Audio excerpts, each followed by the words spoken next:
Nós temos insistido muito nesta viagem do Lula à China. Por quê? Porque ela representa um marco não apenas nas relações Brasil-China, mas num contexto mundial que aí envolve, além da paz, na paz eu me refiro na guerra da Ucrânia, a nova ordem mundial. Vejamos bem como é que isso se dá. Hoje, por exemplo, segunda-feira, 20 de março de 2023, há apenas 8 dias da viagem do Lula e do encontro do Lula com o presidente Xi Jinping, porque a viagem vai se dar um pouquinho antes, 3 dias ou 4 dias. E nesta segunda-feira já parte para a China 102 empresários do agronegócio.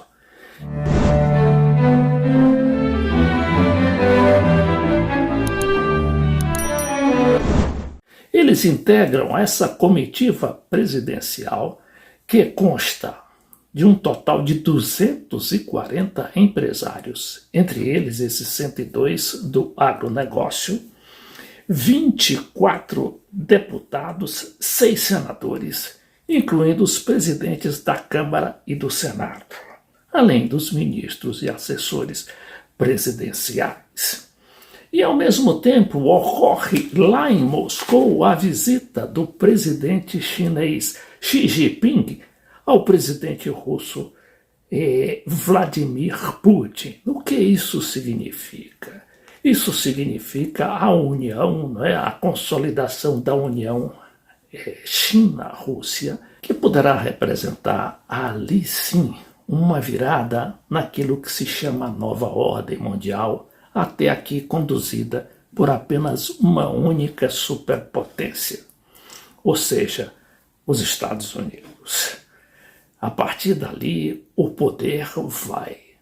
Eu não digo que ser superado, os Estados Unidos vão ser superados pela China e pela Rússia, mas vai ter de conviver com esses setores, esses poderes regionais, que não incluem só esses dois países, China e Rússia, mas também a Turquia, a Índia, o Irã e outras potências regionais fora daquele círculo fechado do grupo dos 7, que até aqui vieram conduzindo o mundo. E o grupo dos 7, o G7, inclui ali Estados Unidos, Inglaterra, França, Alemanha, Itália, Japão e Canadá. E talvez por isso é que o Lula tenha cuidado bastante em compor essa representação brasileira desses quase 300 brasileiros que o acompanharão nessa visita. Lá estão representantes de todos os credos políticos, inclusive mesmo os bolsonaristas, deputados, empresários bolsonaristas, assim como aqueles que representam ali o agronegócio, que é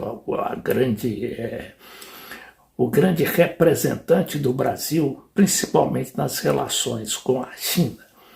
Tem ali o agronegócio, tem representantes também da esquerda, da direita, do centro, porque foram cuidadosamente escolhidos pela equipe presidencial para bem representar o Brasil nesse contexto, nesse marco mundial da nova ordem e das novas relações, principalmente do Brasil, quando Lula fala em construir pontes com o mundo.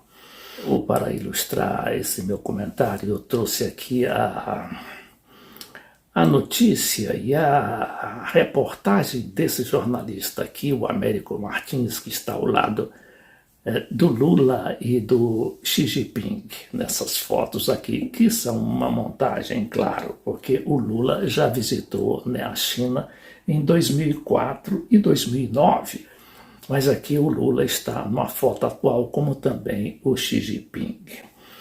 Então, essa viagem aqui, ele fala, o Américo Martins fala da CNN, ele fala da importância, né, dessa viagem do grupo do agronegócio, constituído de 102 empresários.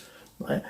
É uma comitiva que, segundo ele, é liderada pelo ministro da Agricultura, Carlos Fávaro, com quem ele conversou para fazer esse material. E o que diz o Américo Martins?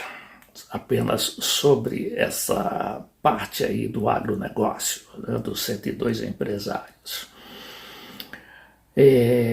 A comitiva vai fazer 2 acordos importantes para, primeiro, reduzir a burocracia e outro acordo para facilitar o pagamento e transações comerciais, além de incluir outros produtos brasileiros na exportação para a China, porque essa exportação abrange apenas, não é, hoje, né, está ali a soja, a carne suína, frango e outros derivados, mas, segundo o jornalista, será muito mais ampla essa nova exportação para a China. Mas claro que haverá outros acordos ali abrangendo o clima, e outros setores da economia brasileira, com os quais o Brasil e a China têm visões parecidas ou até irmanadas. Agora, o importante de tudo isso é que essa viagem se dá nesse contexto ali, não é, altamente, eu diria até explosivo, porque se espera muito da reação dos Estados Unidos a essa viagem do Xi Jinping a Moscou. Eu falo explosivo em termos retóricos, não é? E não em termos de bala, muito menos em termos nucleares, porque quando se fala em Terceira Guerra Mundial, é bom que a gente nunca acredite nesse tipo de divisão, né, do mundo, porque quem ousar acionar qualquer mecanismo nuclear ou atômico estará, na realidade, apagando o mundo, porque ali teria desencadeado, sim, a hecatombe, e não sobraria nada para ninguém.